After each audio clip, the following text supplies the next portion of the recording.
चला, good evening. Voice clear आहे का बघा?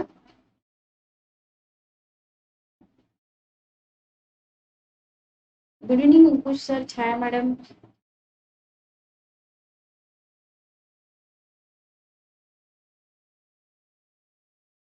ओके, स्लाइड क्लिअर आहे आणि आपली व्हॉइस पण क्लिअर आहे. ठीक आहे, एक 2 मिनिट आपण वेट करूया, तोपर्यंत आपले बाकीचे स्टुडंट जॉईन होतील.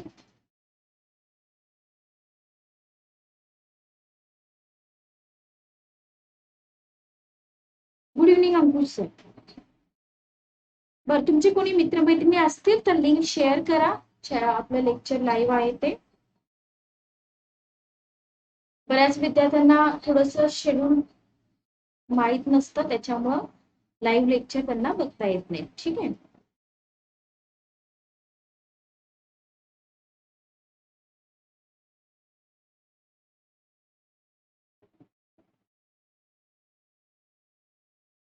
चला सुरू करूया आपण.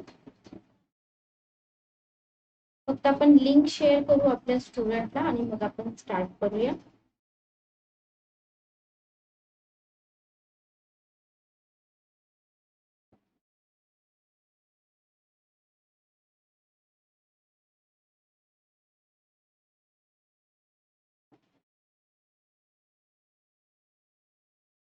चला, विस्डम अकॅडमीच्या या लर्निंग प्लॅटफॉर्मवरती तुम्हा सर्वांचं स्वागत आहे. आय होप तुम्ही सगळेजण छान असाल आणि तुमचा अभ्यास पण जोरात चालू असेल. बऱ्याच विद्यार्थ्यांनी आजची राज्यसेवा पूर्व परीक्षेची एक्झाम पण दिलेली असेल, तर त्या पेपर बद्दल आपण नंतर डिस्कस करूया. ठीक आहे. चला, तर बघा, राज्यसेवेचा जो पेपर आहे त्याच्यावरती आपण एक सेपरेट लेक्चर घेऊया. म्हणजे माझे जे सब्जेक्ट आहेत भूगोल आणि अर्थशास्त्र, याचे क्वेश्चन कसे आले होते ते आपण नंतर डिस्कस करणारच आहोत. आजचं जे आपलं लेक्चर आहे, आता उद्याची जी तुमची कंबाईनची एक्झाम आहे ऑक्टोबर मधली, तर त्या दृष्टीनं आपल्याला अर्थशास्त्राचे असे कोणते टॉपिक्स आहेत की ज्याच्यावरती शुअर शॉर्ट क्वेश्चन येतीलच. ठीक आहे, तर ते आज आपण डिस्कस करणार आहोत.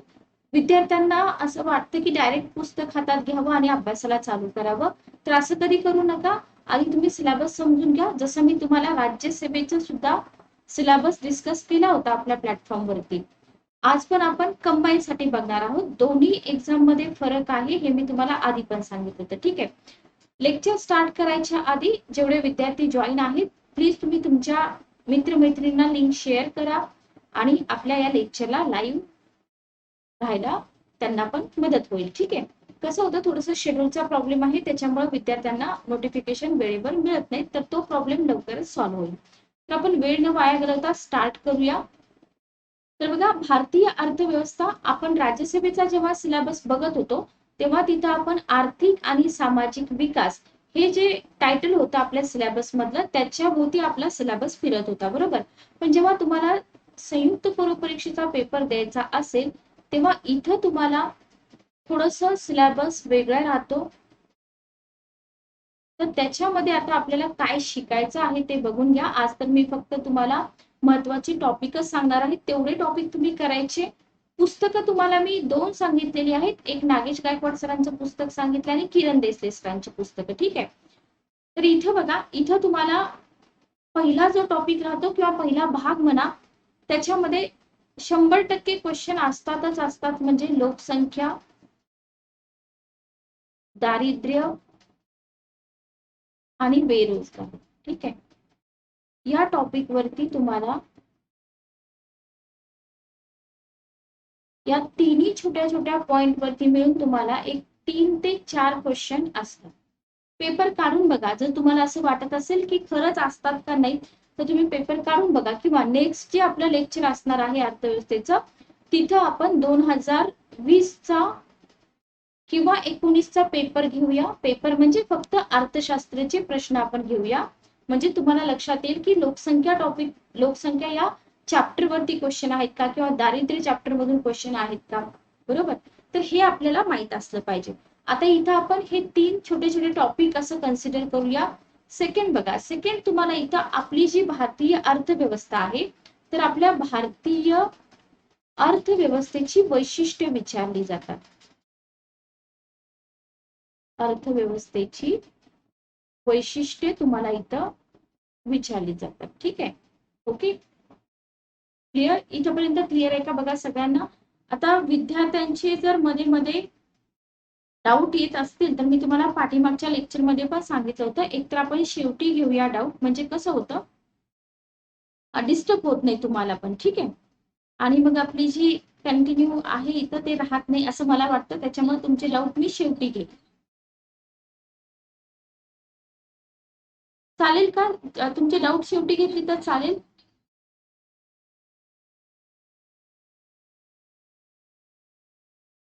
अंकुश सर, शुभांगी मॅडम,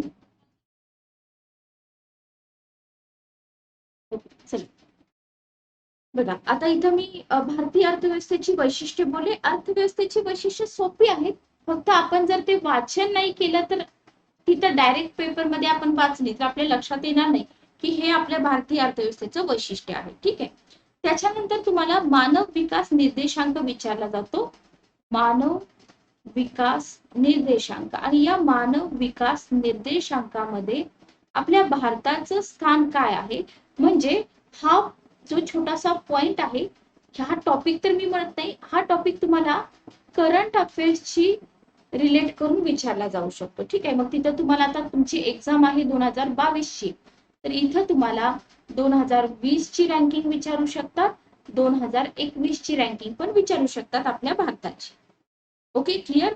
आता इथं लोकसंख्येमध्ये सगळं झालं बरं का, भारतातील साक्षरता, त्याच्यानंतर भारताची लोकसंख्या, अनुसूचित जाती जमातीची लोकसंख्या, हे सगळं लोकसंख्येमध्ये येतं. किंवा इथे बघा, दारिद्र्य, भारतामधील दारिद्र्यविषयक समित्या, बरोबर, किंवा भारतातील बेरोजगारी, आणि इथेच आपण शिकणार आहोत की रोजगार निर्मितीचे प्रयत्न शासनाकडून होत आहेत का. आता रोजगार निर्मितीचे प्रयत्न याचा अर्थ काय, तर गव्हर्नमेंटच्या ज्या योजना येतात ना बेरोजगारी दूर करण्यासाठी, तर त्या योजनाच आपल्याला इथे शिकायच्या आहेत, शासनाचे प्रयत्न म्हणून. ठीक आहे, समजलं तुम्हाला इथपर्यंत? तर हे तीन जे आतापर्यंत मी तुम्हाला छोटे छोटे पॉइंट सांगितले, याच्यावरून 100% क्वेश्चन असतात, म्हणजे असतातच. तुम्ही पेपर देऊन आल्यानंतर मला सांगाल की मॅडम आम्ही हे सगळं केलं होतं आणि इथून क्वेश्चन आयोगाने विचारले. ठीक आहे, त्याच्यानंतर चौथा पॉइंट बघा, इथं तुम्हाला भारताचा विदेशी व्यापार विचारला जातो. भारताचा विदेशी व्यापार. आता होतं काय माहिती का, हा टॉपिक तर खूप मोठा आहे, याच्यामध्ये तुम्हाला बीओटी म्हणजे काय, बीओपी म्हणजे काय, हे सगळं शिकावं लागतं. ठीक आहे, किंवा व्यापार वृद्धी म्हणजे काय, किंवा परकीय कर्जाचा वाढता बोजा आहे का आपल्या अर्थव्यवस्थेवरती. त्याच्यानंतर तुम्हाला इथंच मक्तेदारी आणि व्यापार प्रतिबंधक अधिनियम, ज्याला आपण एमआरटीपी कायदा म्हणतो, तो शिकावा लागतो. पुन्हा आपल्याला माहिती की तो कायदा रद्द झालाय. पुन्हा तुम्हाला स्पर्धा कायदा शिकावा लागतो, आर्थिक धोरण तुम्हाला इथे शिकावं लागतं. पण हा जो चॅप्टर येतो ना, याच्यावरती 100% क्वेश्चन असतात. मग तुम्ही म्हणाल की मॅडम असे आपले टॉपिक तर भरपूर आहेत, मग आयोग क्वेश्चन कसं, सॉरी क्वेश्चन तर 11 ते 15च असतात, मग टॉपिक तर याच्यापेक्षा जास्त आहेत, मग आयोग कव्हर कसं करतं. लक्षात घ्या, काही क्वेश्चन 1 लाईनर असतात, बरोबर, काही क्वेश्चन 3 लाईनर असतात, काही क्वेश्चन 4 लाईनर पण असतात. कंबाईनला तसं 4 लाईनर क्वेश्चनची संख्या कमी असते, पण असतात. ठीक आहे, 1-2 तरी असू शकतात. मग तिथं आयोग, समजा तुम्हाला लोकसंख्येविषयक क्वेश्चन आहे, बरोबर, असं नाही की आयोग फक्त आकडेवारीच विचारेल, आयोग तिथं तुम्हाला दुसरा एखादा चॅप्टर मधला पॉइंट पण विचारू शकतो जो लोकसंख्येशी रिलेट करतो, बरोबर. असे तुमचे सिलेबस मधले महत्वाचे चॅप्टर आयोगाकडून कव्हर केले जातात. ओके, म्हणजे काही विद्यार्थी म्हणतात की नको, हा चॅप्टर मी सोडून देतो, याच्यावरती जास्त क्वेश्चन येत नाहीत. असा कोणताही चॅप्टर सोडू नका.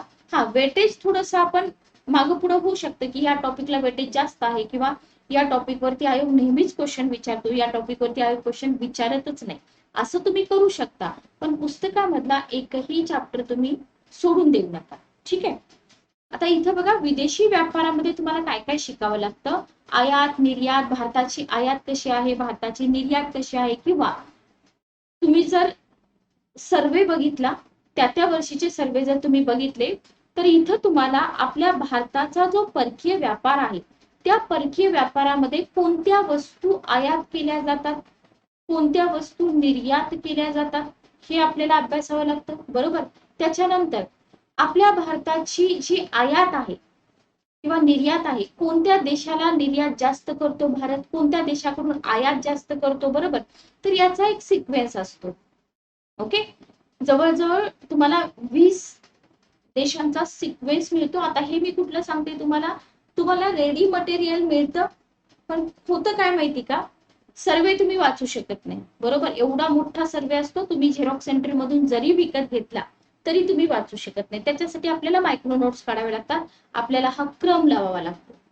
ओके, आणि मग आयोग तुम्हाला विचारतो. फॉर एक्झाम्पल क्वेश्चन कसा असतो बघा, खाली दिलेल्या 5 देशांचा भारताच्या निर्यातीनुसार क्रम लावा, बरोबर. म्हणजे ज्या देशाकडून भारत निर्यात करतो, सॉरी, ज्या देशांना भारत निर्यात करतोय अशा 5 देशांचा चढता क्रम लावा किंवा उतरता क्रम लावा.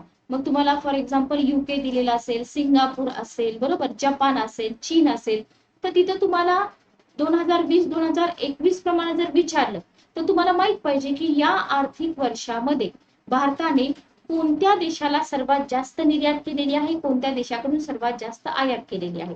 तर परदेशी व्यापारामध्ये तुम्हाला याच्यावरती क्वेश्चन आधी पण आयोगाने विचारले, आधी म्हणजे कंबाईनच्या एक्झाम होण्याच्या आधीच्या ज्या एक्झाम होत्या तिथं पण विचारले आहेत, आणि 2017 नंतर सुद्धा क्वेश्चन तुम्हाला विचारलेले आहेत. ठीक आहे, पुढचा पॉइंट बघा. इथं तुम्हाला भारताच्या विदेशी व्यापारामध्येच ना, नंबरिंग आपलं बरोबर येईल बघा, 5 नंबर द्या इथं. इथं तुम्हाला MRTP ऍक्ट विचारला जातो.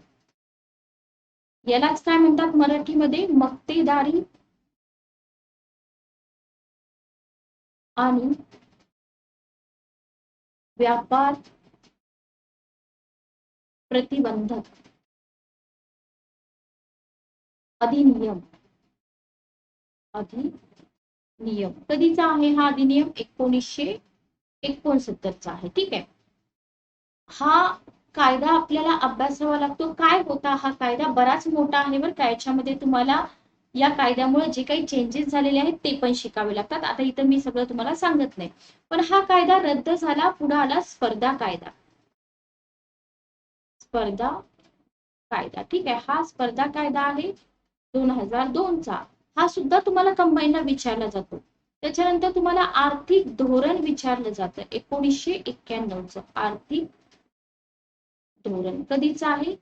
1991 आहे. ठीक आहे, तर हे तिन्ही पॉइंट तुम्हाला शिकावे लागतात. याला मी इम्पॉर्टंट पॉइंट करते, याच्यावरून क्वेश्चन तुम्हाला एक्झाम मध्ये विचारले जातात. ठीक आहे, ओके, क्लिअर. त्याच्यानंतर इथं मी स्टार करते आणि एक महत्वाचा पॉइंट लिहिते. आता महत्वाचा पॉइंट म्हणजे तुम्हाला असं वाटेल की 100% क्वेश्चन येणारच, पण आधी आलेले आहेत क्वेश्चन आणि करंट अफेअर्स मधून याच्यामध्ये चेंजेस होतात, म्हणून मी हा महत्वाचा पॉइंट म्हणते. सार्वजनिक क्षेत्रासाठी आरक्षित असलेले उद्योग तुम्हाला विचारले जातात. आरक्षित असलेले उद्योग हे तुम्हाला आयोगाकडून विचारलं जाऊ शकतं. आता याच्यामध्ये आणखी तुम्हाला बघा, विदेशी व्यापारामध्ये नवरत्न, मिनी रत्न, नवरत्न, मिनी रत्न आणि महारत्न या कंपन्यांबद्दल क्वेश्चन असतो. ठीक आहे, किंवा आता रिसेंट कुठल्या कंपनीला हा दर्जा मिळाला असेल तरी तुम्हाला त्याचं नाव विचारलं जाऊ शकतं. Okay, clear. तर इतका सगळा भाग तुम्हाला लोकसंख्या, दारिद्र्य, बेरोजगारी या भागामधून विचारला जातो. ठीक आहे, त्याच्यानंतर तुम्हाला एक जीके टाईप म्हणून एक छोटासा भाग आयोगाकडून विचारला जातो, तो म्हणजे महत्वाच्या समित्या आणि विषय. महत्वाच्या समित्या आणि विषय. आता हे काय आहे? नवीनच, नवीन काही नाहीये. उदाहरणार्थ तारापूर समिती आहे, बरोबर, राजा चिल्लैया समिती आहे, दांडेकर समिती आहे. तर एका बाजूला समित्या दिल्या जातात, एका बाजूला विषय दिले जातात आणि त्यांच्या जोड्या लावा असा क्वेश्चन असतो. जवळजवळ तुम्हाला 70 ते 80 समित्या मिळतात अर्थशास्त्राशी रिलेटेड. मग तुम्ही म्हणाल मॅडम एवढं सगळं लक्षात ठेवायचं सोपं काम आहे का? सोपं काम नाहीये, बरोबर आहे, पण सगळ्याच समित्या महत्वाच्या नसतात. यातल्या हार्डली 40 समित्या आहेत ज्या सतत तुम्हाला कुठे ना कुठे एक्झाम मध्ये दिसलेल्या आहेत. तर त्या तुम्ही मल्टिपल टाइम रिवाइज करायच्या आहेत, बाकीच्या जस्ट तुम्ही ओव्हरलुक केल्या तरी चालतील. ठीक आहे, ओके. आय होप तुम्हाला इथपर्यंत समजलं असेल. हा झाला आपला पहिला भाग. आता दुसरा भाग जो आहे तो आपण नवीन पेज वरती बघूया. इथं तुम्हाला पंचवार्षिक योजना, याला मी 2 नंबर देते आणि पंचवार्षिक योजना असं नाव देते. मग पंचवार्षिक योजना म्हणजे डायरेक्ट पहिल्या योजनेपासून 12व्या योजनेपर्यंत वाचणे आणि सोडून देणे असं होईल का? नाही. याच्यामध्ये तुम्हाला काय काय शिकावं लागतं बघा. याच्यामध्ये तुम्हाला भारतातील नियोजन कसं होतं, बरोबर, भारतातील नियोजन. Okay, clear. त्याच्यानंतर तुम्हाला नियोजन आयोग म्हणजे काय, नियोजन आयोगाची स्थापना कधी झाली होती, नियोजन आयोगाचं काम कसं होतं, बरोबर. नियोजन आयोग आणि नीती आयोगाची तुलना केली जाते. आजचा पेपर काढून बघा. नीती आयोगावरती तुम्हाला एक क्वेश्चन आहे, एसडीजी का एमडीजी गोल वरती काहीतरी क्वेश्चन आहे. त्याच्यानंतर तिसरा पॉइंट तुम्हाला इथं नियोजन आयोगानंतर राष्ट्रीय विकास परिषदेबद्दल क्वेश्चन असतो. राष्ट्रीय विकास परिषद लक्षात घ्या. विद्यार्थ्यांना सिलेबसचं लेक्चर म्हणजे फार बोर वाटतं, नको वाटतं. पण जर तुम्ही एखाद्या विद्यार्थ्याला विचारलं की अरे तुला सिलेबस माहिती आहे का, आपल्याला कोणकोणते टॉपिक कव्हर करावे लागतात, तर विद्यार्थी इझिली सांगू शकत नाहीत. लक्षात घ्या.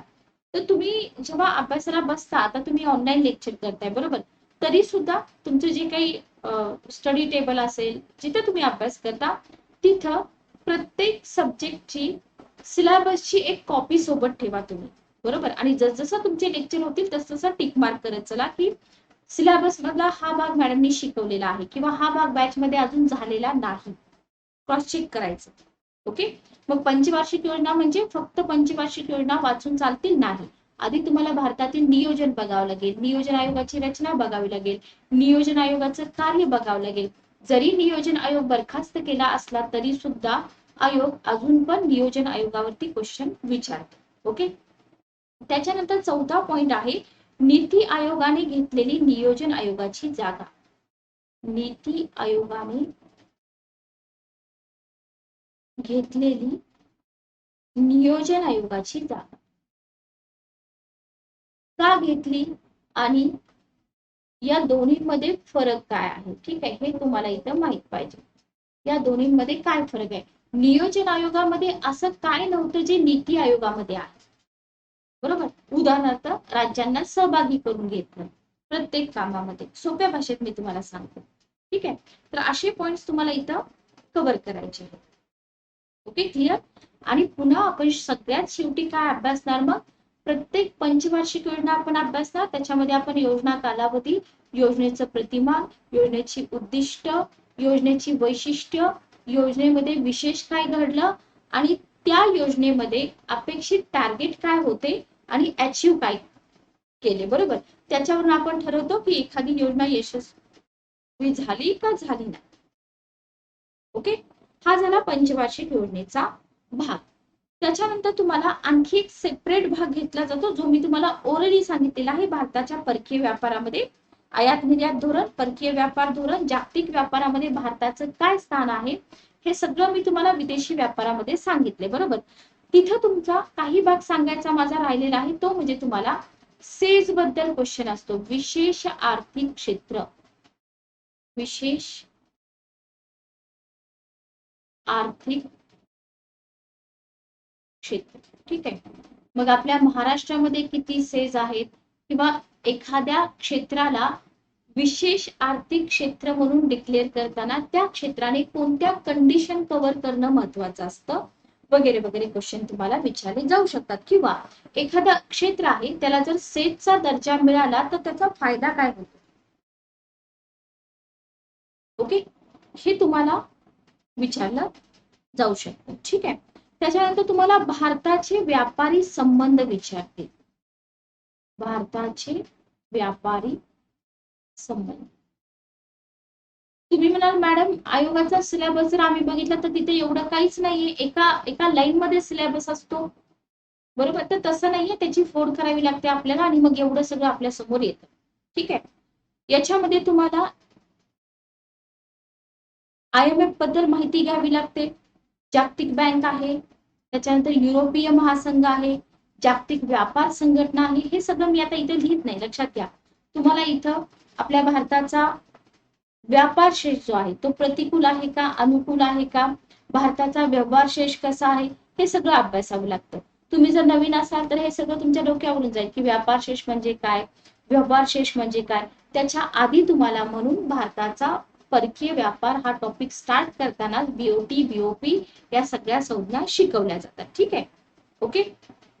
तर टेन्शन घेऊ नका. म्हणून आपण म्हणतो की कुठल्या पण एक्झामची तयारी तुम्ही करताय तर 1 महिना किंवा 3-4 महिन्यामध्ये तयारी होत नसते. एक पूर्ण वर्ष तुम्हाला द्यावं लागतं, व्यवस्थित अभ्यास करावा लागतो आणि मगच तुम्ही प्रिलिम द्या. आता तुमचे अटेम्प्ट तर काउंट केले जात नाहीत, बरोबर आहे, पण अटेम्प्ट जरी काउंट केले जात नसते तरी आपले वर्ष वाया जाऊ नये म्हणून प्रॉपर एक वर्ष व्यवस्थित अभ्यास करणे, व्यवस्थित बॅचेस करणे आणि मग एक्झाम देणे. ओके. पुस्तक कुठलंही घेतलं, नियोजन नाही, काही नाही, डायरेक्ट वाचायला घेतलंय तर एक्झाम निघतील का? निघत नाही, लक्षात घ्या.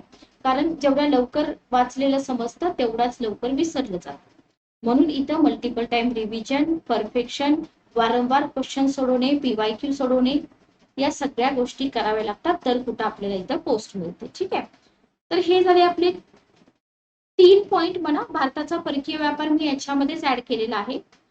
चौथा पॉइंट जो आहे तो तुम्हाला इथे काय कव्हर करावं लागतं चौथ्यामध्ये तुम्हाला शासकीय अर्थव्यवस्था,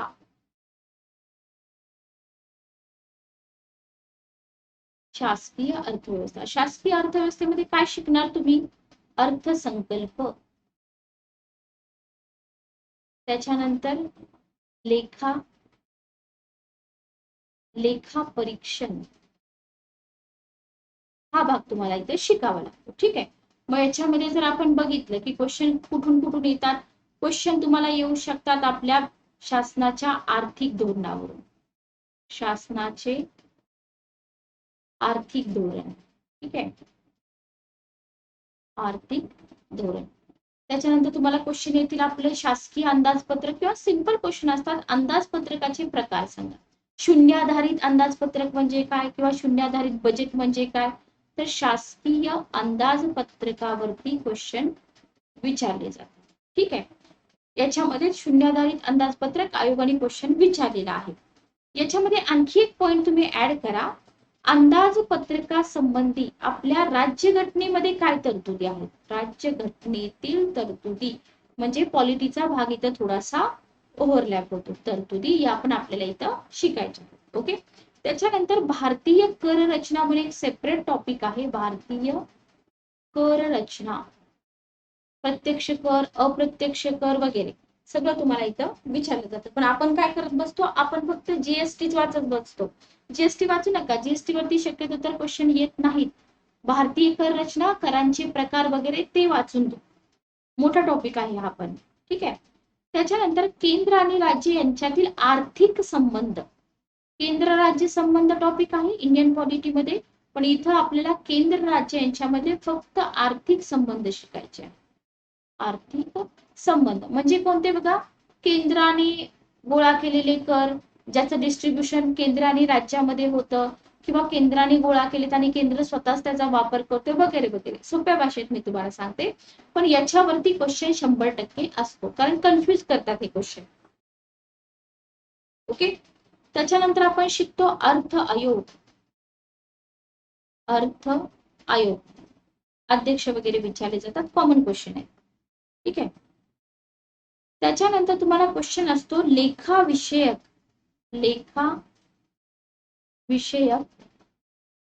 संसदीय समित्या याच्यावरती एक क्वेश्चन असतो. ठीक आहे. त्याच्यानंतर इथंच तुम्हाला तुटीचा अर्थ भरणा म्हणजे काय,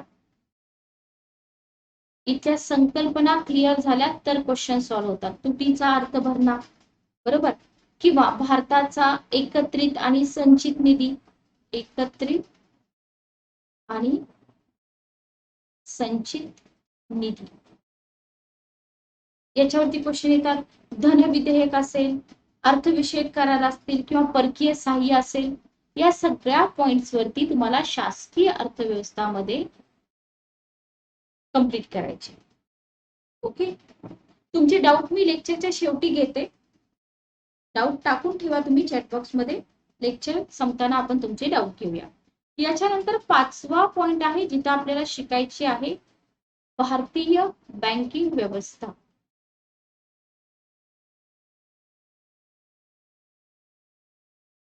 भारतीय बँकिंग व्यवस्था याच्यामध्ये तुम्हाला प्राथमिक माहिती, इतिहास वगैरे दिलेला असतो. त्याच्यानंतर भारतीय बँकिंगची पद्धती काय आहे, आरबीआय सेपरेट टॉपिक आहे याच्यामध्येच. त्याच्यानंतर बँकांचं राष्ट्रीयकरण, शक्यतो तर जास्त क्वेश्चन येत नाहीत कारण आधी भरपूर क्वेश्चन विचारले. ठीक आहे, बँकांचं राष्ट्रीयकरण आहे. त्याच्यानंतर तुम्हाला स्टेट बँक ऑफ इंडियाची माहिती विचारली जाते. बरोबर, state bank of India. Okay, SBI. प्रादेशिक बँकाबद्दल क्वेश्चन येतात का? जर तुम्ही सिलेबस बघितला असेल तर प्रादेशिक ग्रामीण बँका, प्रादेशिक ग्रामीण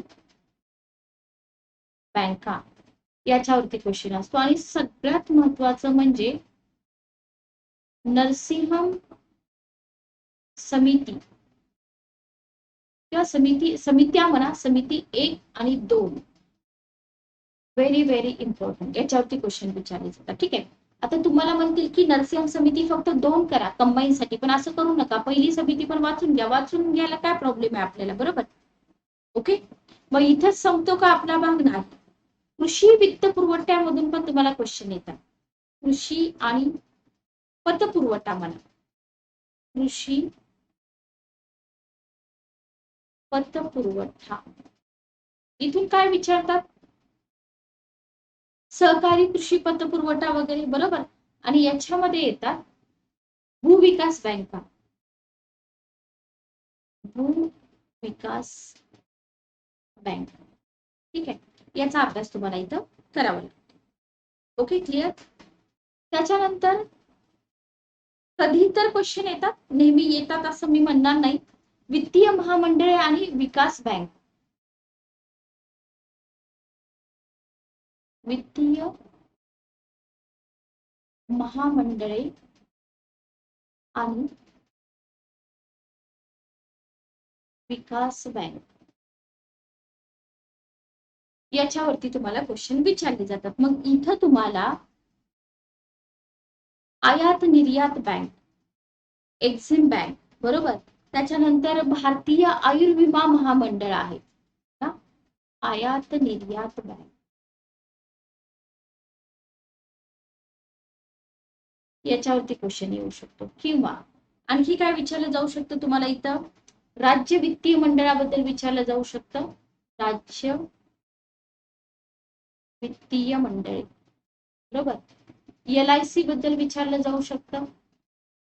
ठीक आहे, आणखी काय विचारतील? औद्योगिक विकास बँका याच्यामध्येच येतात, बरोबर. भारतीय औद्योगिक विकास बँका. मग आता मला सांगा, कंबाईनचा अभ्यास म्हणजे फक्त राष्ट्रीय उत्पन्न टॉपिक करून चालेल का? नाही, इतर पण टॉपिक आपल्याला इथं करावे लागतात. ठीक आहे, आणि सर्वात शेवटचा तुमचा भाग राहतो तो म्हणजे मुद्रा आणि राजकोषीय नीती. सर्वात इम्पॉर्टंट म्हणू शकता तुम्ही, मुद्रा आणि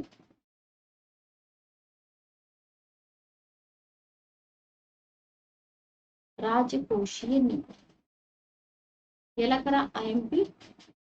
इथं तुम्हाला रिझर्व्ह बँकेच्या पतनियंत्रणाच्या पद्धतींवरती क्वेश्चन असतात. गुणात्मक, संख्यात्मक. RBI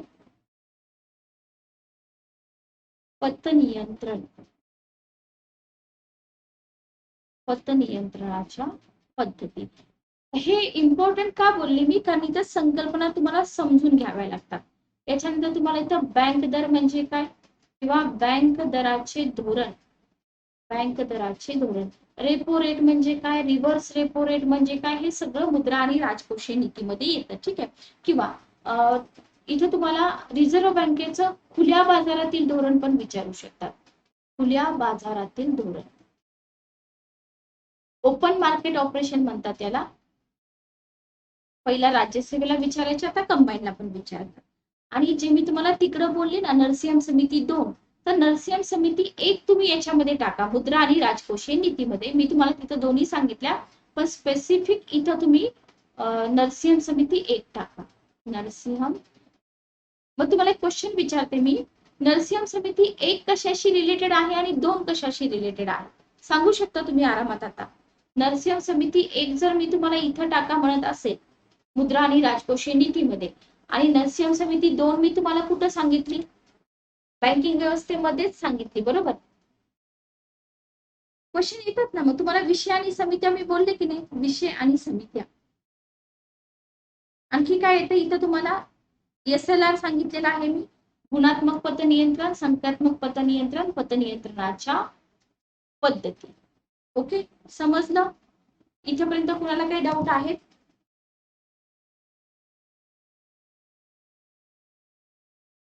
बरं, 1 मिनिट आपण आपले डाऊट चेक करूया.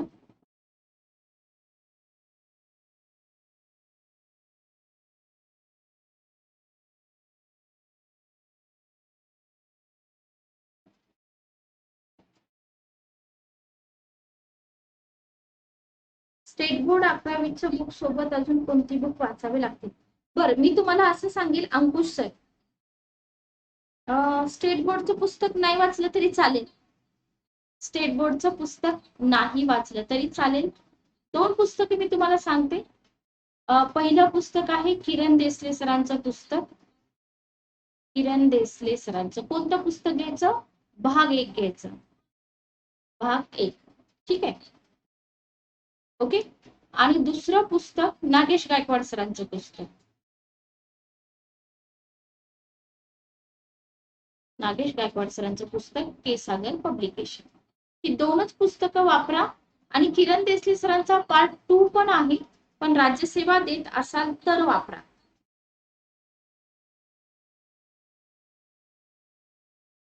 ठीक आहे, ओके. अजय सर, मला वाटतं तुम्ही आता जॉईन झालात. जे विद्यार्थी आता जॉईन झाले असतील, रेकॉर्डेड लेक्चर तुम्हाला मिळेल, रेकॉर्डेड लेक्चर बघून घ्या. थोडंसं आपलं शेड्यूल पक्क नाहीये, त्याच्यामुळं मुलांना लाईव्ह लेक्चर बघायला प्रॉब्लेम येतो. बरं, आणखी काही डाऊट आहेत का तुमचे?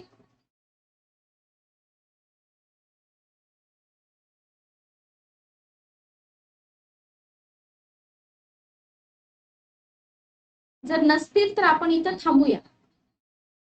ठीक आहे, नेक्स्ट सेशन मध्ये आपण भेटूया. Okay, welcome. तर पुढचं सेशन मे बी आपलं, आज आहे रविवार, मंगळवारी 8:30 वाजता आपलं सेशन असेल, 8:30 ते 9. तुमच्या विद्यार्थी मित्रमैत्रिणींना पण नक्की सांगा. ठीक आहे, तर थांबूया आपण इथं. Good night, take care.